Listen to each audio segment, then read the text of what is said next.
Hey, Cowboys Nation. It has been a minute, but guess what? She is back. She's caffeinated. She hates Charlie.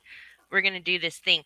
Listen up, kids. Tonight on the show, my very special guest. You know him. I know him. Say hello to Professor O.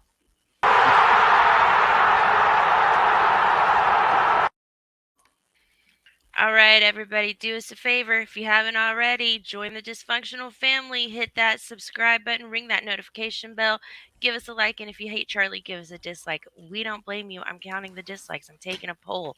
I do what I do. It was a teenage wedding and the old folks wished them well. You could see that Pierre did truly love the mademoiselle. And as always, before we get going with the football talk, we're going to take care of a little bit of business. Listen up, kids. TwistedGorilla.com has the best t-shirts online. They've got funny t-shirts, sarcastic t-shirts, but most importantly, kids, listen up. They got Cowboys t-shirts. So head to TwistedGorilla.com. Let them know that you're a fan of the Cowboys, that you're a fan of Rika, and that you hate Charlie when you use coupon code RIKA15. Save 15% at checkout, okay? And we will get that website and that coupon code up on a ticker for you. There you go. All right. Who's in the A to Z Media Network? Hey, thanks for coming by. DJ Dog, good to see you again. Mendoza, as always. Matt, how you been? I haven't talked to you in a minute. Oh, I'm just living the dream, ready for a Cowboys playoff run. I can't complain at all. My Georgia Bulldogs just won the first national championship of my entire life last night, so that was exciting. The Atlanta Braves won, so I'm 2 for 2 so far. Going for the triple crown, trifecta, three-peat, whatever you want to call it. So, yeah, it's been pretty good. Life is going well. Family's good. Kids good. Everything. So, we're good.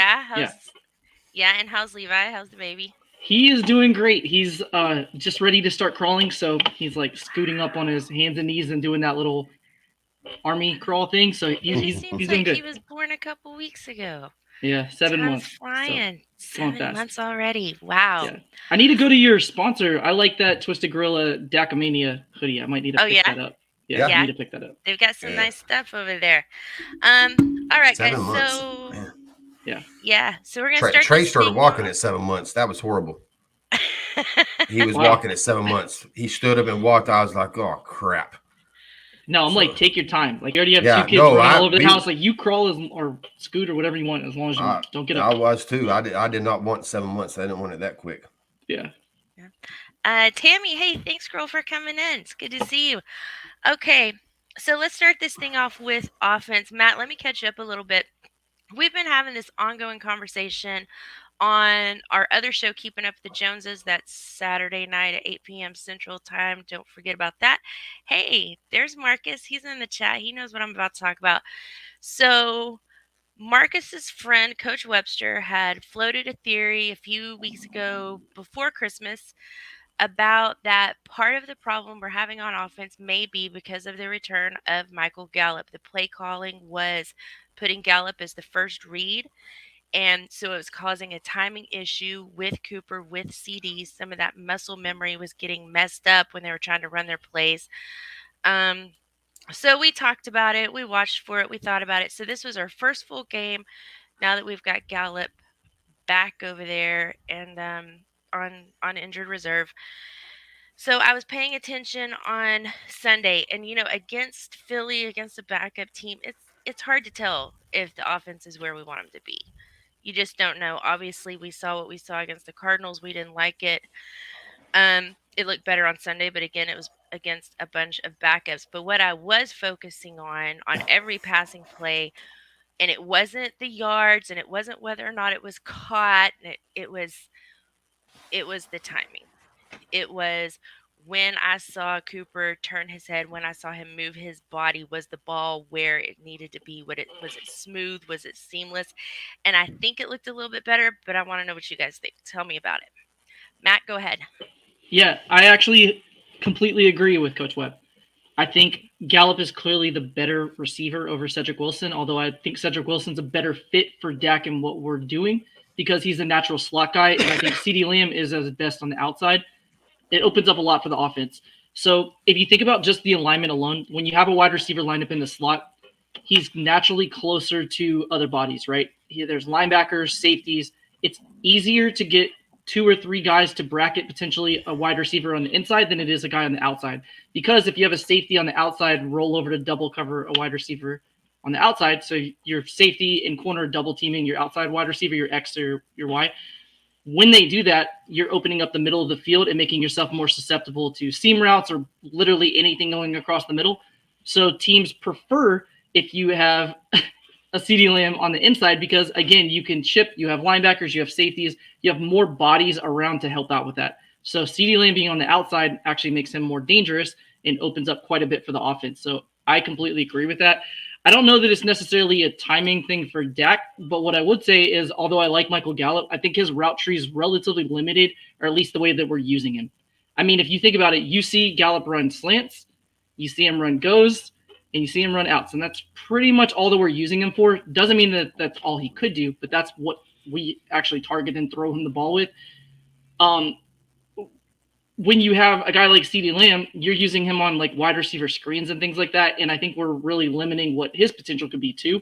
And it's easier to take advantage of that when he's on the outside. So overall, I completely agree. I think Wilson in the slot opens up a lot for the offense. We saw it for a 6-game sample earlier in the season. It was when our offense was clicking, when we're putting up 40 burgers consistently. Again, not blaming it on Gallup. I just think it opens up the cards and the keys to the kingdom for Kellen and Dak and play calling. It's not that Gallup is a bad player. It's just that Gallup isn't the right player with the person with the way we're using him. With the way we're using him with the rest of that personnel. Charlie? Yeah, me and Bluff talked about this Friday on Keeping Up with the Joneses. Yeah, no, I brought you up. Is when I was doing my research for the Lamb, for the Cooper needs more targets crowd. As I was doing that, I saw how much Lamb during the 6-game winning stretch, and even the Tampa Bay game, how much he played on the outside. Right. And I was, and then because me and Marcus agreed that the Dak to Wilson is a better combination than Dak to Gallup. But Wilson plays on the inside. He plays the slot. So I was like, I think the combination of Lamb and Cooper on the outside and Wilson in the slot is better than the Gallup, Cooper on the outside and Lamb in the slot. It just flows better. So yeah, no, that, like I said, a lot of that came up with me when I was doing my research on the target thing. And I was doing their A-dot too, because a lot of times when I look at targets, it's like I also want to look at A-dot. And I figured out that it wasn't with Cooper, to me, that's just my opinion. It's not that we need to give him more targets. His targets are about fine. He's not really that low, depending on how you break it down. You can break it down and make it look any way you want it to. But his targets really haven't dropped off since the first half of the season. It's more his A-dot. His A-dot went from 15 to 10. And that's huge. I mean, that's a huge drop off in A-dot. Average target depth for people. I forget some people don't know that. And Cooper's has dropped. I mean, Lamb's dropped off like 2.5 yards. So I felt like it wasn't the necessary targets we need to get up on Cooper. It's just the scheme and getting him further down the field when we're throwing it to him is what we need to do. Right. You and I chatted about that too. If you look at his targets per game, I think Cooper, and I'm going off the top of my head, but I think Cooper's at like 6.3 targets per game and Lamb's at like 7.6 or something. So there is a difference. But if you're spreading it out across the course of a season and you account for the game that Cooper missed, his targets when he's actually playing is relatively close to Lamb. It's not like we're force feeding Lamb and just neglecting him. That's not the case. Yeah, I got it wrote down right here. Through the 6-game winning stretch, Lamb had 6.6 a target, and Cooper had 6.1. And then since then, Cooper's dropped down to 5.6, which is about a half a target a game he dropped off. But Lamb has been up to 7.3. But both their A-dots went from 15 to 10 and from 12.5 to 10.5. So, I mean, the thing about it is, if you add that first game against Buccaneers into that argument, then Cooper's targets has dropped off a shitload. But when you add that game, and that's fine, I don't try to take games out, but when you add that game, he had 17 targets that game. Even Lamb had 15 targets. I didn't want to add that game. I did. I ended up through my slideshow. I did show that one too. But my thing is that took the targets up from like 6.1 to like 7.4, just that one game. And I thought, well, you're not going to get 15 targets a game. That's not going to happen.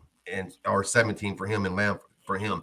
Very seldom is two wide receivers one going to get 17, 15. We threw the ball 60 times. So they was going to get a bunch of targets. But if you go from the win streak and to the when we went met after that, his targets only dropped off about a half a target. So, but it was his ADOT. That's what I found, that it was his average target of depth is what I was more having an issue with than how many targets he was getting. He's never been a real high target guy, anyways. You know, Right. Bluff was talking about that other night too, and it's like he's never been a Demonte Adams top receiver where they're just going to target him 160 times, every year. That's just, I think his most he got was 137 or some shit like that. I think he got over 120 once or twice. But other than that, he's just not a high target guy. He never has been. And that's another thing too, is we have to be consistent on what we're trying to accomplish, because a lot of the fan base are saying we have to run the ball more. Well, if you run the ball more, you throw the ball less. So the only way that you can run the ball more and still get Cooper targets is if you take them away from Lamb, Schultz, Wilson, and Zeke in the running game. I don't disagree that you could take a lot of Zeke's targets away, but again, they're throwing it to him because it's a check down. They're not throwing it to him because they're trying to feature him in the offense. A lot of Zeke's targets are maybe a designed screen, but a lot of them are just dump offs trying to get rid of the ball so you don't get a sack. But you can't give Lamb a ton of targets, run the ball more, and Cooper a ton of targets without completely neglecting everything else. You just can't do that. Yeah, that's what I said on that. Is if you want to give Cooper another half a target or even a whole target a game, I'm good with that, but don't fucking take it away from Leon.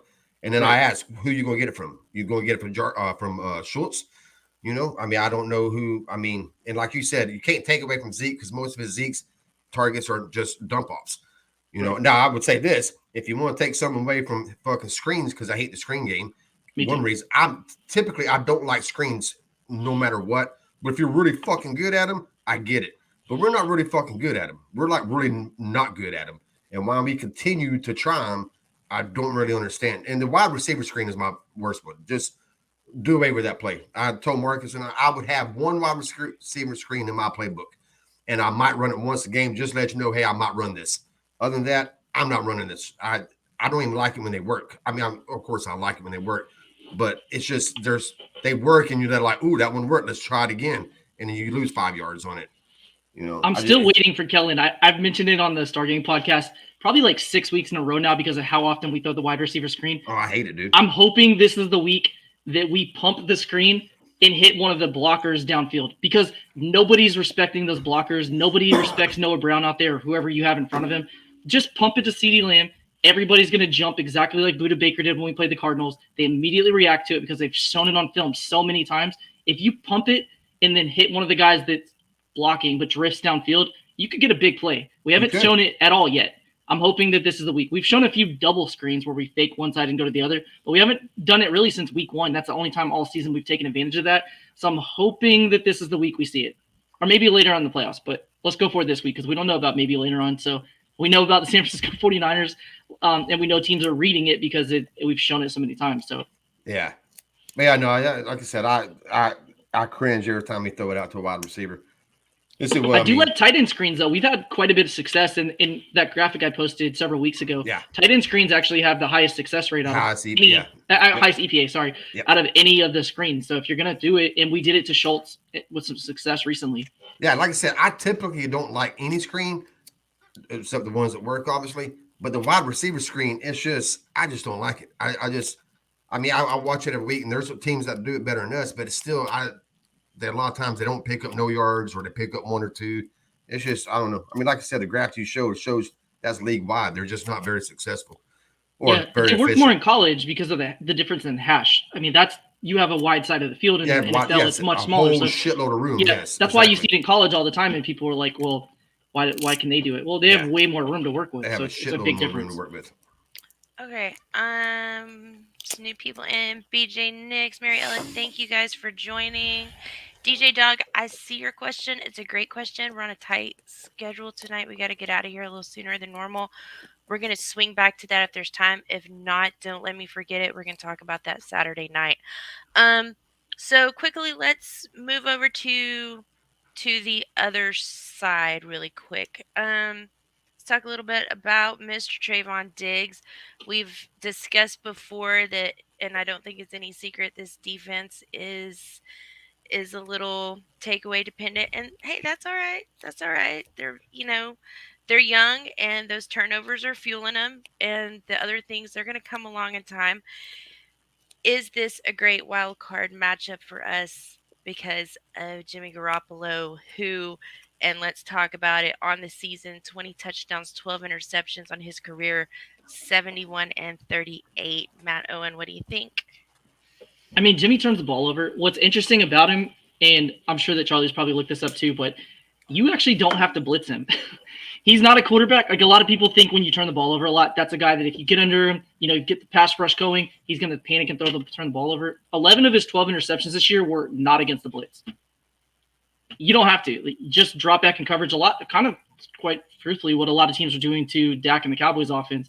If you just drop back in coverage, he's going to miss a read and throw a turnover. His thumb still is injured. It's not getting better. He's playing through it, so kudos to him for trying to tough it out. But he's in his healthiest, a guy that turns the ball over, and a guy who's injured is more likely to turn it over just because there's that grip on the ball.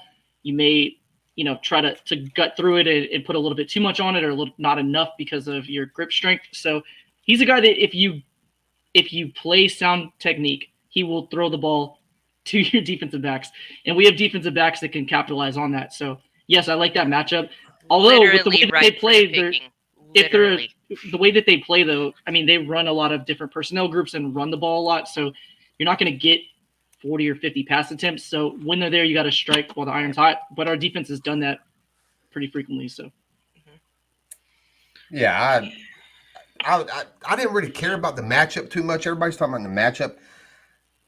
I could argue every team, LA, the Cards, or the Niners, I can find bad parts to be matched up against.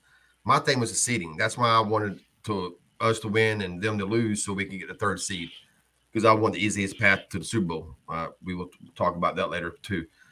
But the matchup thing, I like I said, I can find reasons why I didn't want to match up with the Cards. I can find reasons why I didn't want to match up with LA, and I can find reasons why I didn't want to match up with the Niners. So to me, it was kind of even. I don't, Niners probably would have been my first choice, but somebody could tell me no, it's the Rams for this reason, or it's the Cards for this reason. I'd be like, yeah, I can see that too. They're kind of so evenly, they're matched to where I don't think it was going to make that much of a difference. They bring things that it's going to be difficult, but I think the Cards, obviously, they beat us, so they bring things that's going to make it difficult. And with LA, it's who you're going to get on offense. Are you going to get that high power 30, 40-point offense? If you can tell me that's the offense we're going to get, I don't want to face them. But if you told me that we're going to get the bad Matt Stafford and the bad offense, then I'd want to face them. But since we ain't got a DeLorean with a time machine, we can't do that. So I don't know.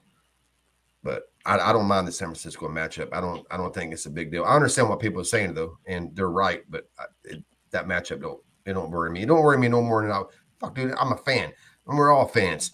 No matter who we play, like you said earlier before we came on, we're going to find a problem with anyone. Like we're going oh, but man, this is going to be tough. They're all going to be tough.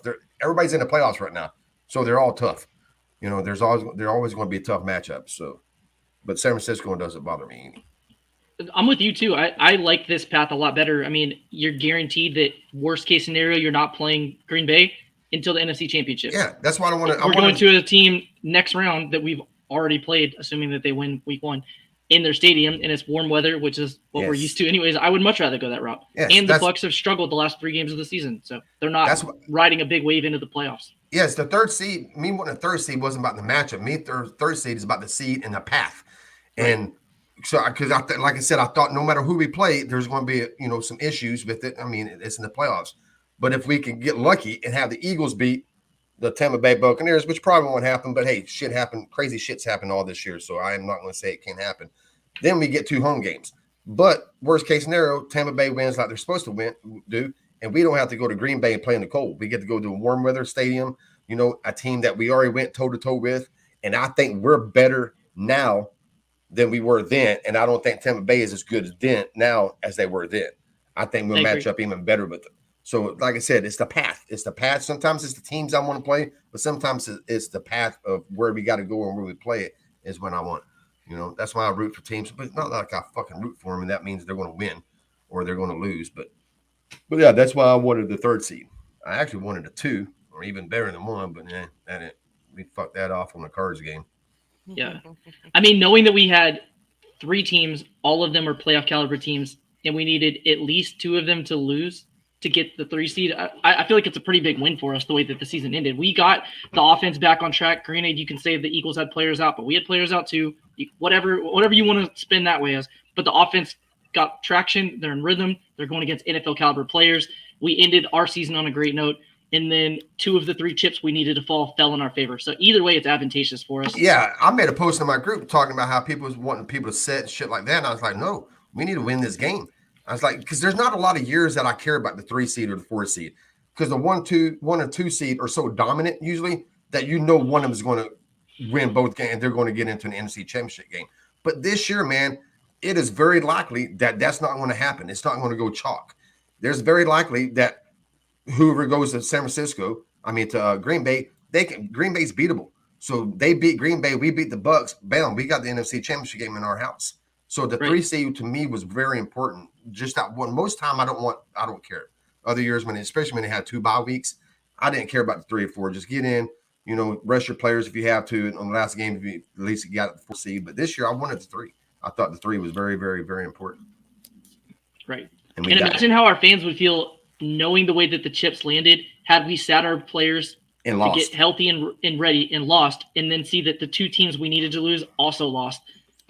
Imagine if Tampa would have lost. Imagine if Tampa would have lost too, and 2 seed was potentially there, and we decided to rest our starters. It's just exactly. That's what I'm saying. Bucks could have lost, which all 3 teams losing was going to be rare. I knew there was a chance that San Francisco was going to beat the Rams. That in fact, I actually picked them to beat the Rams. The Seattle, I was holding off on the hope of it's a division rival game. Weird shit happens in division rival games, and sure enough, weird shit happened, and they beat the Cards. So, yeah, and that's another thing. This year, man, there's been so much crazy shit that's happened that I just some losses that people took. You're like, how did that happen? Whether it was us against the Broncos or us just getting in our funk. Then you have the Bucks getting shut out, not beat by the Saints. That didn't surprise me, but getting shut out by the Saints. Just weird shit's happened. So I was like, hell yeah, man, let's win this game. And, anything's possible. And if it didn't happen, it didn't happen, but it happened. And look at us now. We're in the 3 seed. And I think it's went pretty. Seattle's one of those teams that had a weird year. Speaking of them, they swept the 49ers. They beat the Cardinals. That's a team that won 6 games, I think, maybe 7 games at the most, and at least 3 of their wins are against playoff teams.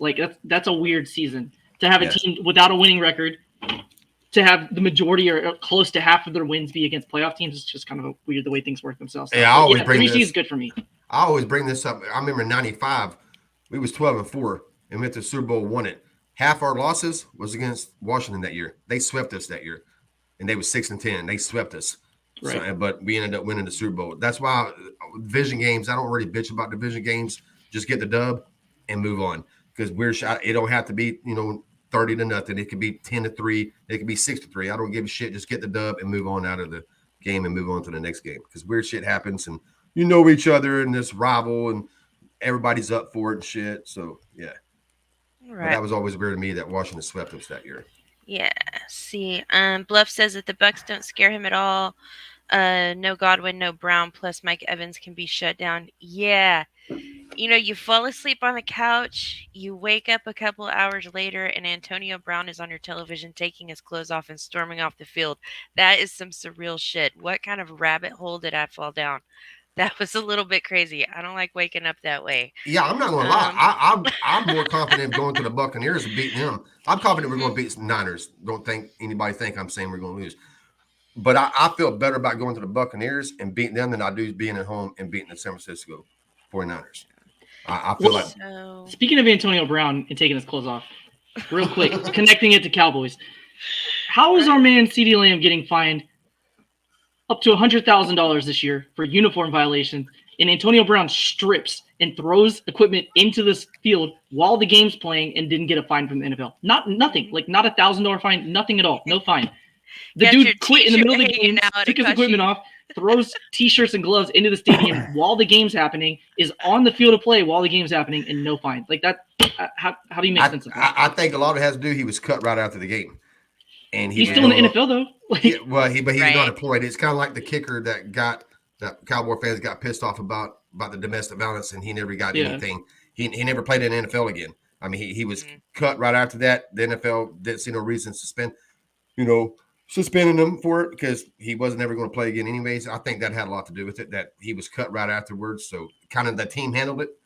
That was kind of like Yeah. the NFL. All right, you Like handled it. if some fool ass team decided to pick him up in the next couple weeks for a playoff run, then they would probably come in and slap Maybe him I only think for they would fine. then because I think they like, all right, you got fined. You got fined. The team handled it. Like you Mm. took your clothes off, we're cutting you. And the NFL's like, all right, team handled that shit. We ain't got to handle that shit. You Okay. just lost a paycheck. You pretty much you lost some money that you was going to The earn. paycheck So exceeded the amount of the yeah, fine, I would so it's think. like no reason to. So I just think that's again why I thought. I get what you're saying, but I just think like the extreme nature of it, that it wasn't just like he was on the sideline, like he crossed over the field of play. He's in the end zone Yeah, while he's this in the while end the game's zone happening. Like and pumping the if he fans up. signed, if he is signed, which Josina Anderson tweeted out that he could definitely get an opportunity in the NFL if he wanted another one. Apparently, sources are saying that. I feel like you have to retroactively fine him. I don't think they will because I think they're going to go with what Charlie said. But I feel like if it was a former Cowboy or a current Cowboy, it would not be handled the same. But enough of that. Just throwing that All out there. right. So we got 15 minutes left to go. I want to talk about Quinn versus Shanahan a little bit. I want to talk about McCarthy versus Shanahan. But before we do, really fast, I just want to mention there was a tweet this week from Mr. BJ Nix that I really liked. Also, a Facebook post from Devono Norton kind of saying the same thing, talking about how it isn't fair or rules should be changed regarding Black Monday. All the losing teams fire their coaches. Then the winning teams are trying to get themselves together, get ready for the playoffs, and they've got all of this distraction going on because the losers are trying to come in and interview and poach off their coordinators and take their coaches. And it's a little distracting.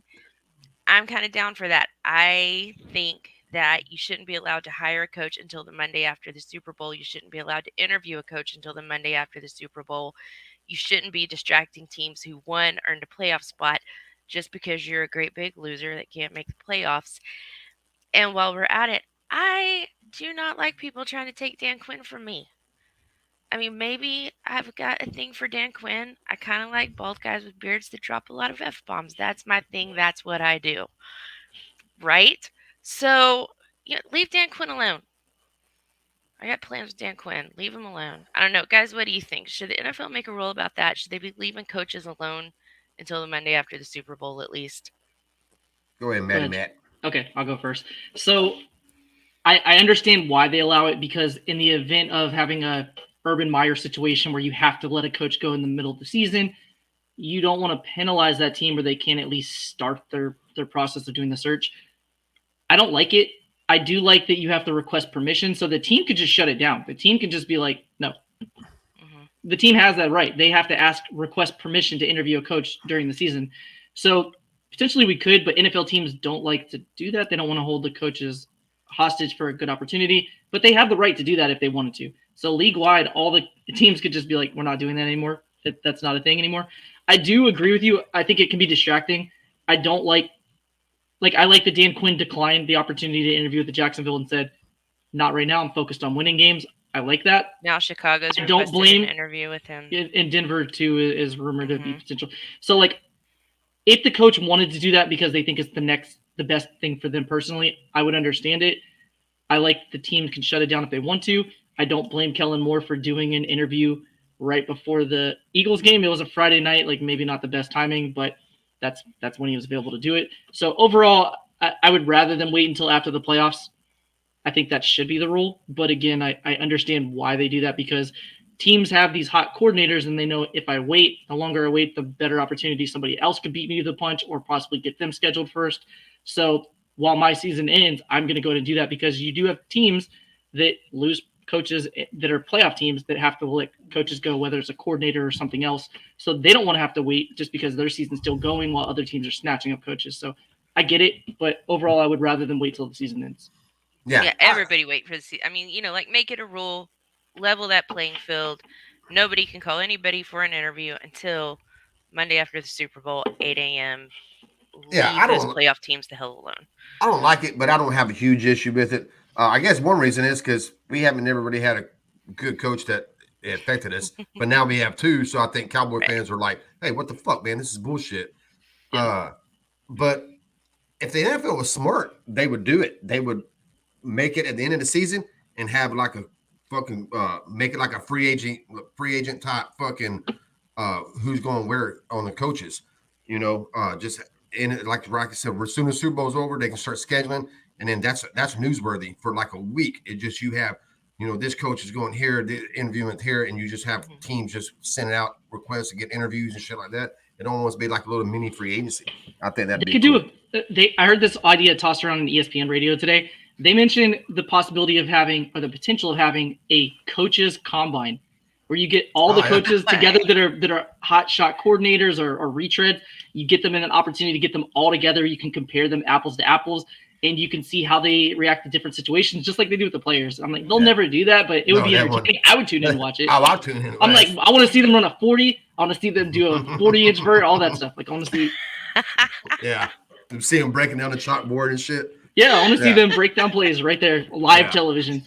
Yeah, I do like what you're saying, though, having like a coach's prediction show. So they could do that just like they do with free agency and the draft. It would be entertaining. Yeah, end of the season. Yeah. I mean, you can have a whole show where, over what coach is going where, what interviews are set up, and it'd be like a free for all. I mean, everybody be trying to get these coaches and stuff. And then at that point, it doesn't matter. I mean, when the season ends, Kellen Moore, Quinn, they can go do whatever they want to do. It doesn't matter to me. Yeah. But they also. So I don't like them interviewing coaches during the season. But if they want to interview Greg Zuerlein for a head coaching position, go ahead, take him. Yeah, old Greg the peg leg. Yeah, I'm not trying to kick any field goals the entire postseason. I'm just going for it every time. Well, see, that's why I don't really care. I don't overact to him really, because from 50 plus, he's 2 for 5. He's kicking like around 83% right now, which is not horrible. That's about league average. But if you take his 2 for 5 out from 50, he's not bad. I mean, he's kicking up there high. And to me, I don't never blame a kicker for missing a 50-yard field goal. I'll blame the coach for not going for it. Because that's just I'm a heavy go for it on fourth down.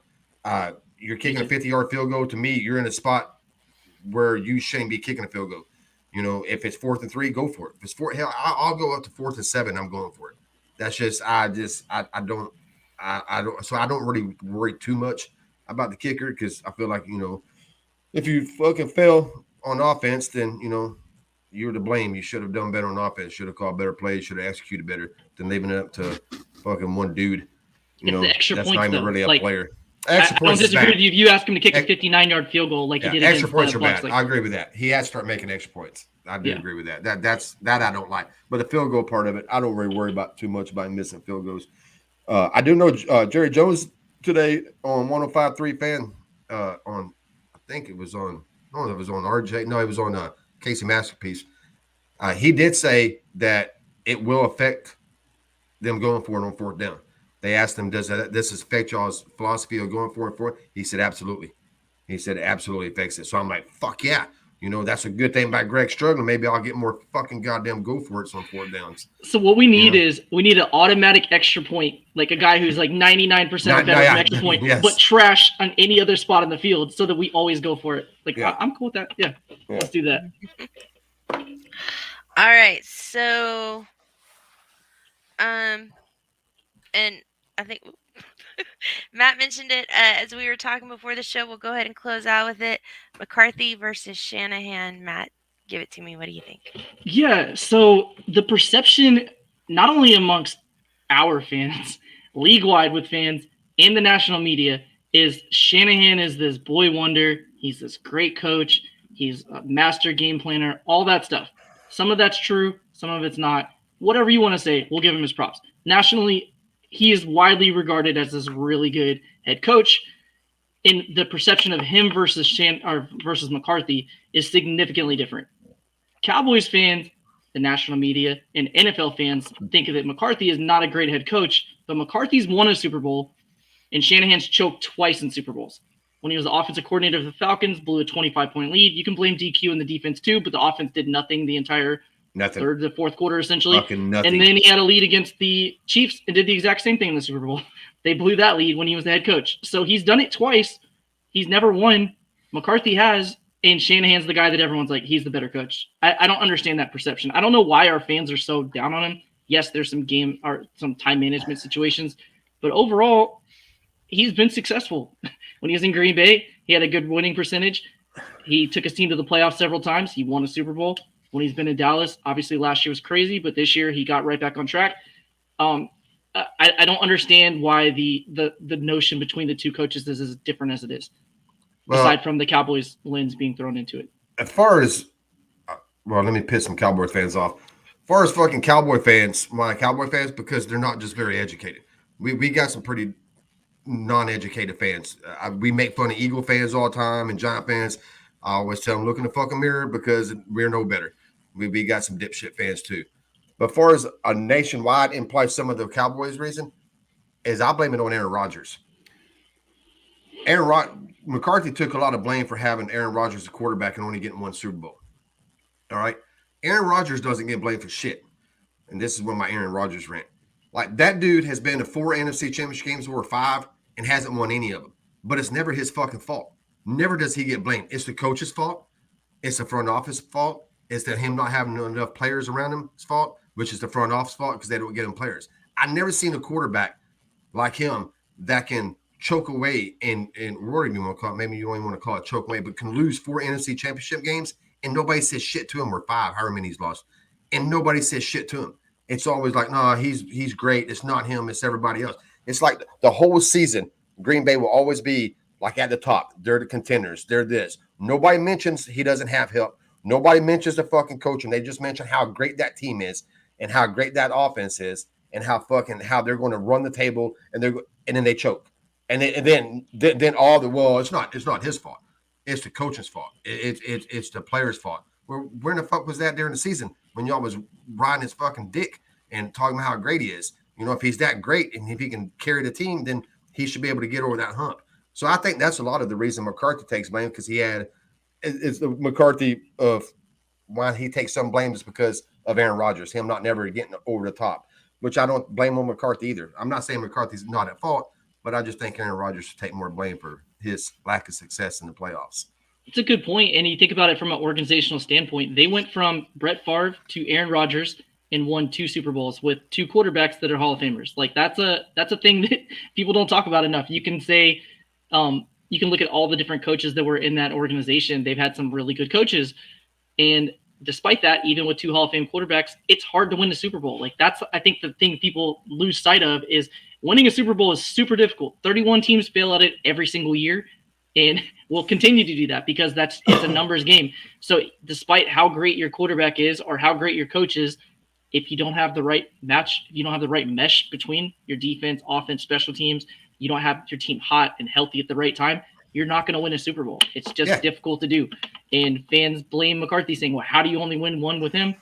You could do that with the majority. How do you never win a Super Bowl with Dan Marino? How do you only win one Super Bowl with Drew Brees? Like that, there's a lot of guys you could do that with. Yeah, see, Drew Brees is another good one, is because like Sean Payton. Yeah. Like Cowboy fans love that dude. Like, I mean, they just think he's great. And I'm like, when we hired Mike, I'm like, y'all, we got Sean Payton as a coach. I mean, you look at Sean Payton and Mike, their records, the playoff records, they're almost identical. Both had Hall of Fame quarterbacks. Both only got 1 Super Bowl. Both been to 3-4 NFC championship games. Both average about the same amount of wins. Both average about the same amount of win percentage in the playoffs. It's no different. But so for some reason, Sean Payton, I guess because he's ex-Cowboy, Cowboy fans just fall in love with him and give Mike shit. But yeah, I mean, if you look at it, they had Brett Favre in 92. So we're going on 30 years of 2 Hall of Fame quarterbacks, 2 of the best that's ever done it, and they only got 2 Super Bowls. Right. You know, so, but like I said, I think a lot of Mike's problem is, from the national media wise, is that they harped on him about only getting one. He wasted Aaron Rodgers' career by only getting the 1 Super Bowl. And I'm like, I think that's a little bit over the top, opinion. And why doesn't Aaron Rodgers take more blame for anything? Like, I don't get it. I never will get it. One reason I don't like the prick, I just think he's an arrogant prick. So that has some kind of bias in it. But still, if you look over, I just don't see it. It's just like he's so great in the regular season, and they talk about how great he is and how great this team is. And then they fail in the playoffs, and everybody forgets about Aaron Rodgers. Well, no, that's not Rodgers. That's the team. That's the coach. That's the front office. I'm like, when is that dude ever going to take blame for anything? Like he never gets blamed. I mean, the thing about Dak, don't take that because he's a Cowboy. Think about any other quarterback that plays 16 years, wins one Super Bowl for the next 11 years. They fell in 4 NFC Championship games. They're going to get blamed. I mean, they're going to be talked about. But Aaron Rodgers somehow he skates by and just gets blame all focused on everybody else. But yeah, I think that's part of McCarthy's problem. He coached Aaron Rodgers for 10 years or however long he coached him for, 12 years. Right. But then you have Shanahan on the other side, which again, he's had 2 opportunities to win a Super Bowl, one as a coordinator, one as a head coach. He's 0 for 2. He just hasn't gotten it done. But the perception is he's this genius offensive coordinator, which obviously his running scheme is great. I'll give him credit for that. He's a good coach. But the perception between the two is there's a significant margin between fans and the media's perception of those 2 guys. And I just think it's worth mentioning, especially when we're talking about it now. People are saying like the 49ers are scary. That's a team you don't want to face. Like, yeah, they have playmakers. They made the playoffs for a reason, but they also got swept by the Seahawks. They also got swept by the Cardinals. They went 2-4 in their own division. Like they have holes and flaws just like we do. And theirs happens to be at the most important position in the entire team, the quarterback. So I don't know. Like I just keep hearing the hype leading up to this game. And I'm like, I feel like I'm missing something truthfully because I'm looking at the numbers and I'm like, yes, if you look at like yardage and things like that, it's relatively close. But if you look at things that matter, like quarterbacks matter. If you look at takeaways, turnover margin matters. We're plus 14. We led the league. We were tied for first. They're like -4. Like things like that matter. And the things that people are talking about are, well, yeah, they have Deebo Samuel, great player. Nothing wrong with that. But we have CeeDee Lamb. We have Amari Cooper. We have Dalton Schultz. Like we have our own weapons Wilson. Too. Yeah, we have our own weapons too. And I feel like if I was a 49ers fan, I would be terrified about this game. Cowboys fans should not be terrified. You should respect them because they're a quality opponent. You should not be trembling over this matchup. You're the 3 seed for a reason. Yeah, that's what I've thought about all day today. It's like we're talking about all the reasons why we should be scared of San Francisco. And I'm like, does anybody look at us and think, hey, we got fucking some shit they got to deal with too. I mean, they got to deal with 2 really good wide receivers, a good wide receiver in Wilson, a good tight end. German's coming back. 94 brought it up earlier. He's coming back. That's more 12. That will make our 12 personnel better. That's Jarman's good at seam routes, which is what beats the cover 2. He's good at doing that. So which is what everybody's been playing against us. Then we got Pollard. Then we got Zeke. I have to mention running backs, even though they don't matter, but I'll mention them. But yeah, so we got all of them guys. I don't think we have an elite offensive line anymore, but they're still good. And they ain't what they was at one time, but they're still good. So, and then on the other side of the ball, we got a fucking defense they got to contend with. We got a number 11 that is a fucking beast, and they got to deal with him. We got fucking D-Law, we got Gregory, we got Oso, we got fucking Gallimore, So it's not like we got Curse, God forbid I hope he is okay and he comes back Thursday like they said he's going to. But I mean, we got fucking Diggs, and I know people don't like Brown, but Brown's been good at cornerback this year. We got Brown, we got Jalen, and we got Boss Man now coming off. He's looking pretty good past 3-4 games. So it's not like people act like we just got some shit team and we should be scared of them. And I'm like, yeah, we should respect them, like you said. But I mean, it's not like they're going to just be dealing with some fucking 2-16 team, 15 team, whatever the record would be now, 2-15 team. So yeah, I think it works both ways. I think there's a healthy respect that both should understand, All right, kids, before we have to get out of here, let's go ahead and handle a little bit of business. Listen up. TwistedGorilla.com has the best t-shirts online. They've got funny t-shirts, they've got sarcastic t-shirts, but most importantly, y'all, they've got Cowboys t-shirts. So head to TwistedGorilla.com. Let them know that you're a fan of the Cowboys, that you're a fan of Rika, and that you hate Charley. And save 15% at checkout when you use coupon code RIKA15. And that code is good off your entire order. A lot of great football talk coming up this week in Cowboys Nation. We've still got quite a few days between now and Sunday. Matt, tell these folks where they can find you at. Yeah, you can find me tomorrow night. I'll be on the Star Game podcast every Wednesday. We are on 8 p.m. Central Time, 9 p.m. Eastern Time. Usually go for an hour and a half, maybe an hour, something like that. Have a lot of fun guests on. Draft time is my favorite time of the year. I'm a draft guy. So I'm looking forward to starting that. I don't want to start until the season ends, but I already kind of made my my list. So I guess I shouldn't say that. I have started. I haven't publicly started talking about the players, which I look forward to doing in the off season. But yeah, the Cowboys community in general, highly recommend if you're tuned in and you have not subscribed to these two, make sure to do it. We have so many different great Cowboys content creators that have different perspectives. Some people are super passionate. Some people are super funny. Some people are really intelligent. Some people are stat based and emotion based. Some people have great guests on. There's just a plethora of different content you can get out there. So if you're a Cowboys fan and you love hearing Cowboys content, check them out. If you have not subscribed, they're almost at 1K. They're within striking distance. And if the Cowboys community chimes in and does what they can do, and we've seen it happen over and over, you can get these guys with Bluff and everybody else that is part of this show to 1K before the season ends. There's plenty of time to do it. It's free. It takes you very minimal effort. You can literally do this in 5 seconds. So help Charley and Rika out and do that. You can't troll me if you don't know when I'm on. All right, people? I mean, come on. We was a little closer. Not to mention, you can pull up clips of stuff that we said and be like, they were dead on about that. That's super props to them. And then you can put clips that we were completely wrong on. Sometimes we're wrong, and it's kind of fun to revisit some of those. Like Charley did that with Parsons. So props to you. I know that sometimes our takes were like, feel really good about it in the moment. I feel like that one. I'm glad I was wrong on that one, but I was wrong. So yeah, that one was that was me saying one of the worst draft picks ever. Wrong on that one. Actually, you know what? If I was wrong about Parsons, but had we gone with my guy Slater, we'd be looking at Parsons thinking, man, he was really good, but you know what? We got a good one too. I don't think anybody would be just like furious. We wouldn't have got a dud if it would have gone my way, but I'm happy with Parsons. I love that guy. I even bought a jersey.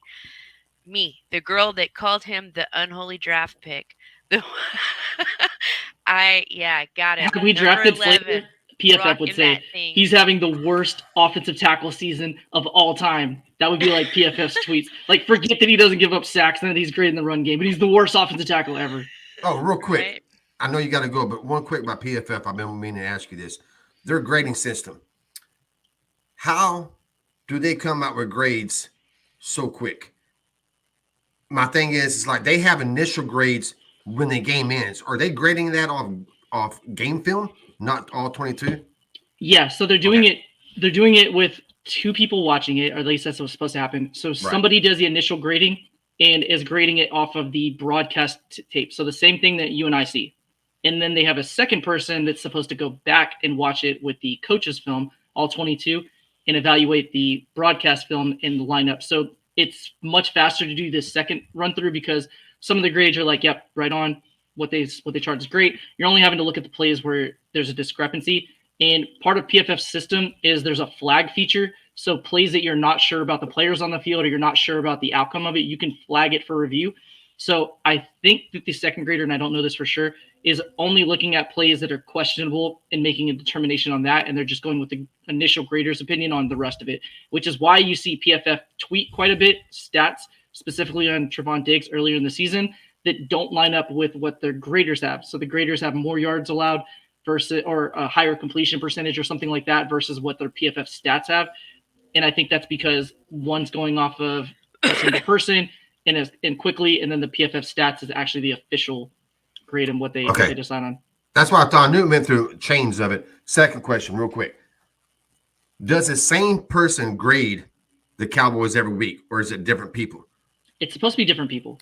Okay, see, that's where that's they're not transparent about that, honestly. Yeah, I don't know. Yeah, it's supposed to be different people. Yeah, even if it was the same person, I'd have a problem with that. It's just like 1 week, because me and you can watch game film, or all 22, and we're gonna see shit different. Right. So I might give him this grade, you're like, no, I give him this grade. So to me, like if you have one person graded 1 week and we all come out with some pretty good grades, and next week, like, fuck, he had a better week last week. How did he get a lower grade? To me, I'm always like, that's the eyes watching it. So I don't know. I'm not big on PFF. I love PFF. I pay them every month, and I use all their shit except their grades. Their grades to me never been good. When I went into analytics in 2018, I bought into all the analytic world. I'm like, well, let me give them a chance. And I gave them a chance for 2 years. I'm like, nah, I still think they're shit. So I'll sub to y'all, but I ain't paying attention to y'all's grades. I don't like their grading system. Yeah, That's the just me, offensive though. line and defensive line grades is where I think they shine. Like, that's really hard for most fans, even fans that played football and maybe even played those positions.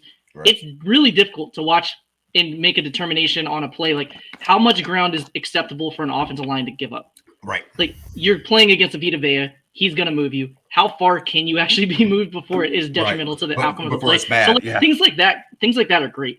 But some of the things like running back eye test, like, I don't need you to tell me that Zeke's the 38th running back or 55th or whatever they grade him at, because I can see what he does on the field well, and I can see what he does not well. Like, for instance, his pass block grade from PFF's like a 28 or something crazy. Yeah. He's widely regarded as one of the best pass protecting running backs in the NFL. Right. So I just wish they were more transparent on, like, this is how we graded it and why we graded it, and this is who graded it, but they don't do that. I can tell you, when I was doing my internship with them before I decided not to move forward with it, they assigned me different games each week. I had no say on it. I was watching college games, by the way, not NFL teams, but they assigned me different games. I had no idea what I was going to get until I got my assignment. So I would assume they do the same thing for the NFL with their graders too. But again, it's kind of a rotation. You don't pick, you just get assigned a game. And then you have somebody else who's I don't want to call them editors, but like master graders or something like that that sounds bad. Senior grader, somebody like that is giving the second opinion on it. Master grader too. Yeah, well, like I said, me and you talked about the Zeke, that Tampa Bay game. They graded him like a 40 something. I'm like, how the hell did he get a 40 grade? And you said they go off win rate, which ain't fair to the running back, because it doesn't make any sense. Because it ain't about winning; it's just about keeping the fuck off Dak, and he did that. You're going to get beat, but as long as you keep him off Dak, yeah. All right, From a lot of times for running back too, like, you just need to make contact. You don't have to win the block. Literally, just make contact at all. It just slightly change slow him their course. down. That's all you need. Just give him Dak a half split second longer, and Zeke's good at doing that. So, and I think Pollard ain't bad at doing it. I think Pollard's he's not Zeke, but I think people put Zeke up here and just like, that's why he has to be out there on passing downs. I'm a fucking Pollard can pick up blocks. I mean, he's not Zeke, but he's not horrible at it. I've seen worse running backs at blocking than fucking Pollard. So, the lunatic, just so you know, the no hat thing. When we were on the Star Gang podcast, it was Spoonie, Nix, and I think Mariella was in Aruba or somewhere on vacation, and a viewer who had never tuned in, he wasn't a Cowboys fan. It was his first time. I think he was a Packers fan, actually, if I remember correctly. And he was like, I'm just checking out. I saw you guys on YouTube. It popped up for some reason in a search, and he wanted to check us out. And he was like, does everybody always wear a hat on this show? So I took my hat off, and I haven't worn a hat since. So that's why. It's just a conscious thing, because I always wore a hat before in the shows, and for whatever reason, a lot of the male content creators do. So I was like, I'll just go hatless. Well, I shave my head. I'm bald. I shave. So if I fucking do the light reflecting, it'll be glaring and all that kind of look like fucking Mr. Clean and shit. So plus, I just look real sexy in the hat. That's why I wear it. Yeah, I like it. It's a nice hat. The DC. And plus, it's a DCU one. Yeah, Eric got it made. He bought it. He gave it to me for Christmas. So you guys got to sell it. It's great that you have the sponsor, but you got to get some of that gear out there too. Well, once we get up a little bit, 1,000 subs, and we start doing it in the super chat, and we ain't gonna do it to make money. We're gonna do it to put it back into the show and put it back in the channel. More graphics, more giveaway, more hats, giveaways, and stuff. That's what we'll use it for. Need to get a hat. I want a shirt, actually. If you guys have a shirt. I deleted I deleted 15 subs the other day because they was subs they kept coming up. There was foreign subs, like I can't read like name. that Russian that was in here. Yeah, earlier. it was Russian and some Korean, and I'm like, I don't want them kind of subs because them are fake subs, or they could be even bots. I'm like, I'm not doing that. So I went ahead and I think it was 12 or 15 I deleted. So we dropped back down. YouTube usually catches them because there's sometimes I'll go in there and we have 5 less subs. I'm like, YouTube caught a couple of bad subs, which I was glad, but I try to catch them first. Right. Because I don't like them kind of subs. I mean, they're not going to do nothing for my channel. I mean, I want somebody to view it, not fucking sub it. Yeah. No, or sub it and view it. And again, if you missed the last time I said it, make sure to subscribe if you haven't already. This is a great show. It's entertaining. They have a lot to add to the community, and I really appreciate it. I've tuned in when I can. A lot of times it's when my son's asleep and I can't move, so I'm like, I just have it on the earphones listening, and it's great. Yeah. And I did that a lot during the college football season too. On Saturday night games, I would have you guys on listening and watch the game. So sometimes I'd be active in the chat, sometimes I wasn't, but I was listening. So. Yeah, I try. Yeah, like I said, we're next year is going to be different. This is our first year, so we went through some kinks, and then Eric had to drop out because of a job, which 100% respect. But he is coming back eventually. So we'll bring the DCU show back too, and then we'll decide what we're going to do with all the other shows.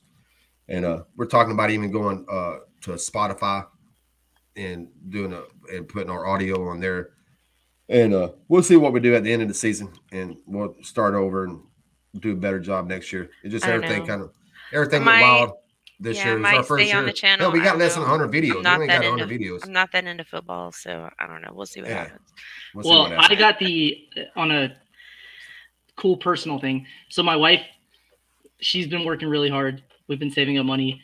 She wanted leather furniture. So I was like, okay, cool. You want your couches? Let's go get them. So we got really nice leather furniture. It cost a lot more than what I thought. I don't know what I thought leather furniture cost, but it was more than what I was expecting. But either way, she loves it. She's happy. So we're good. And that day I was like, if the Cowboys made the Super Bowl, they may never go again in my life. You never know. Some fans never get to experience it. Like Georgia fans, they haven't won in 40 years. So I've never seen one in my life. So I'm like, if I have the opportunity to go, I want to go. And she was like, you should go. How much does it cost? So I'm like pulling up Super Bowl ticket prices. And I'm like, Cost it's of like leather $5,000, not 5,000, and the flight and hotels and all that and food, but not bad. She was like, you should definitely go. If they make it, you're good. Go. And like, best life ever. So now I'm like, Cowboys, you have to make it because I may not get this opportunity in green light next year. Right? I have it now. So I need the Cowboys to make the Super Bowl so I can go watch them in person at the Super Bowl. Hey, Tammy, I want to ask Tammy, have you listened to a Cowboys Can Fan podcast? Yeah, it's a the Canadian. Can Fan podcast. Yeah, Can Fan. They are really funny. Yeah, because I just really caught them funny. other night. Yeah, and I asked them if they want to do a collab. We'll do a collab with them. They're uncensored too, so it's always good to do a collab with another uncensored channel. Tammy, what part of Canada are you from? Just curious. In case you guys, do you one guys starts know? with the S. That I can't pronounce it. Starts with the S. Yeah, there you go. Saskatchewan. Yeah, I asked her. She's MCF. She goes there. I'll talk to her over there, and I asked her. I think that she says Saskatchewan. I can't say it. I'm not even going to try to say it. I want to make myself look stupid. But anyways, I want to know if she listens to them because they're funny. They're good. I like what they bring. I hope so. All right, Appreciate guys. it. We have held Matt way too long. He's got stuff to do. I got stuff to do. Charley has nothing to do, but that's to be expected. But hey, everybody, thanks for coming in. If you didn't, please give us a like on your way out. If you hate Charley, give us a dislike. That's okay too. Don't forget to subscribe, ring that notification bell, give us a share, do whatever you got to do. Help us out. And we will be back on this channel Saturday night. Yes, Charley? Keeping Up with the Joneses, 8 p.m. Central Standard Time. Yeah, I want to know, do Lunatic actually spelled that out or if he copied and pasted it? I feel like he spelled it. He's a smart guy. I think he spelled it. I love Do Lunatic, man. I give him hell. He's fucking cool as shit, though. Every time he calls in on a show, which the Lunatic's like the ultimate fan. He tunes into everything. Every time he joins the show, I immediately know, like, one word into it is the Lunatic. Before he ever says anything, I know his voice, I know his energy, and I'm like, that's the Lunatic. I already know. On here, I call him the podcast hooker. That's what I call him. So you're the podcast hooker. Because there's not a one show podcast, whatever you want to call him, that I go to that I don't see him in every time. Yeah, he's even in. I don't know when he sleeps. So like I see him on the nighttime ones. I see him on A to Z Sport. Okay, in the night. But then I see him on A to Z Sports on Skywalker's show. He calls in there probably at least once a week that I hear him on there. So maybe he's just coming off of his shift. But I'm like, this man is like everywhere. Like I love him. He's came on with us a couple times. He's called. Yeah, he called in. He didn't. It wasn't a video. He just did it on his phone. We had him on the Star Game podcast around draft time. I don't remember if it was slightly before talking about draft prospects or maybe afterwards. But I know he joined our show. Same thing. He had the video, but not the call in. We just put the StreamYard link for everyone. Yeah, that's why. Yeah, we do that every once in a while. Just tell him if somebody wants to come on. Hit us up. Oh shit! Sorry about that, y'all. Yeah, Mendoza's another one. Yeah. Yeah. All right, guys. All right, y'all. Bluff you in for Saturday night? Let us know. Hit us with a message. All right, guys. Thanks for tuning in. Oh, wait. One thing on Bluff. Bluff has this amazing camera business. I don't know if you guys know, but for those who don't, if you ever need, I don't know if he ships or how he does it, but Bluff sets up cameras at like weddings and events and things like that. And he has this really cool pedestal that spins around. And I need Charley on one. That's like, once we hit 1K subscribers, we need to get Charley on one of these round pedestals with some like cool strobe lights and stuff in the background, like a music video. And that could be like your intro. We're going to make it happen. Yeah, Blood talked about it. He's going to do some research in my area and in Rocka's area, and if there's people that want it, he'll send us a booth. We can set it up Okay, and do cool. it for him. Yeah. Yeah. So I told him, Yeah. So yeah, you hell guys yeah, can be man. put together, like just both of you, like twirling Yeah, we can as do the that. as the show. Yeah, we could do that. Yes. Yes. All right, And that's if awesome. we don't have the booths and you want to see us twirling, No. we can just get a couple of chairs. Yeah, I want mine to see the here. dance that you guys have at the beginning of it with Yeah. John Travolta. I want to see you guys do that dance too. 1K subscribers, get them there, folks. We might lose subs if we did that shit. Yeah, yeah. It'd get ugly quick. Get ugly quick. All right, guys. Thanks for tuning in, Matt. Thank you so much for coming on. We're gonna Yeah, have happy you to. back again soon. Had a great time, and we will see everybody Saturday night right back here on Dallas Cowboys Uncensored Network. For keeping up with the Joneses, have a great wild card week, everybody. Peace out, y'all. Cancel Rowdy.